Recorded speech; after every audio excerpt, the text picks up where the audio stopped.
அஸ்ஸலாமு அலைக்கும் வரஹ்மத்துல்லாஹி வபரகாத்துஹு. பொதுவாக நண்பர்களுக்கு மத்தியில் நம்ம ஒன்றாக இருப்போம். ஒரு 4 நபர்கள் ஒரு சபையில் நம்ம கூடி இருந்தாலுமே, அதில் இருக்கக்கூடிய ஒவ்வொரு நபர்களுடைய எண்ணங்களும் 4 நபர்களுமே நம்ம பேச்சை கேட்கக்கூடியவர்களாகத்தான் இருக்கணுங்கிற அந்த எண்ணம் எப்பொழுதுமே இருந்து கொண்டு தான் இருக்கும். அதாவது அந்த 4 நபர்களுக்கும் நாம் தலைவராக இருக்கணுங்கிற அந்த சிந்தனை தான். ஒவ்வொரு மனிதனிடமும் ஒரு பொறுப்புக்கு தலைமை வகிக்கக்கூடிய அந்த எண்ணங்கள், அதிகார பசிகள், அந்த ஆசைகள் எல்லா மனுஷர்கள்ட்டையுமே இருந்து கொண்டு தான் இருக்குது. ஆசைகள் இருப்பதுங்கிறது ஒன்று தவறில்லை. ஆனால் ஒரு பொறுப்புக்கு நம்ம தலைமையேற்று விட்டோம் என்று சொன்னால், அந்த பொறுப்பு சம்பந்தப்பட்ட அனைத்து விஷயங்களையும் அறிந்து கொண்டு அதற்குண்டான ஹக்கை நிறைவேற்றவில்லை என்றால், ஒரு மனிதனுக்கு இந்த உலகத்திலும் சரி, மறு உலகத்திலும் சரி, என்னென்ன கேள்விகள் இருக்கிறது, என்னென்ன அவமானங்கள் இருக்கிறது என்பதை அறிந்து கொண்டு செய்வது தான் எல்லா மனிதர்களுக்குமே சால சிறந்தது.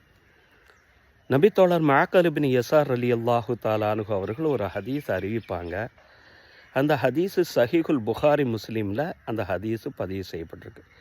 மாமின் ஆபுதீன், ஒரு அடியான், இஸ்ராஹுல்லாஹு ராயத்தன், அல்லாஹு தாலா அந்த மனிதனுக்கு ஒரு பொறுப்பை வழங்குகிறான். அது ஒரு குடும்பத்தினுடைய பொறுப்பாக இருக்கலாம், அல்லது ஊர் ஜமாத்தினுடைய பொறுப்பாக இருக்கலாம், அல்லது ஏதாவது அரசியல் சம்பந்தப்பட்ட ஒரு பொறுப்பாக இருக்கலாம்.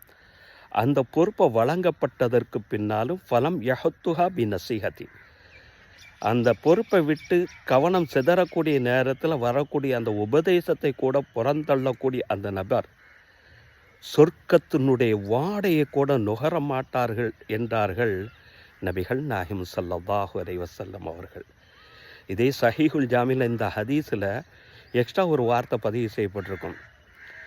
யமூத், அவர் மரணிக்கிறார். யோம யமூத், அந்த மரணிக்கக்கூடிய நாளையில் ஆஷுன் லி ரஅய்யத்திஹி, தன்னுடைய பொறுப்பில் இருந்து வழி தவறிய நிலையில், மோசடி செய்த நிலையில் அந்த மனிதர் இறந்து விட்டார் என்று சொன்னால், இல்லாம ஹர்ரமஹுல்லாஹு அலைஹில் ஜன்னா, அந்த பொறுப்பை விட்டு வழி தவறி சென்ற, அந்த பொறுப்பை மோசடி செய்த, அந்த பொறுப்புக்கு உண்டான அந்த தலைமைத்துவத்தை இருக்கக்கூடிய அந்த நபருக்கு சொர்க்கத்தை இறைவன் ஹராமாக ஆக்கி விடுகிறான் என்றார்கள் நபிகள் நாயகம் ஸல்லல்லாஹு அலைஹி வஸல்லம். பொறுப்புக்கு வர ஆசைப்படுவது தவறல்ல. பொறுப்பினுடைய பொறுப்பை உணர்ந்து கடமையாற்றுவது தான் சால சிறந்தது என்பதை நாம் உணர்ந்து செயல்பட வேண்டும்.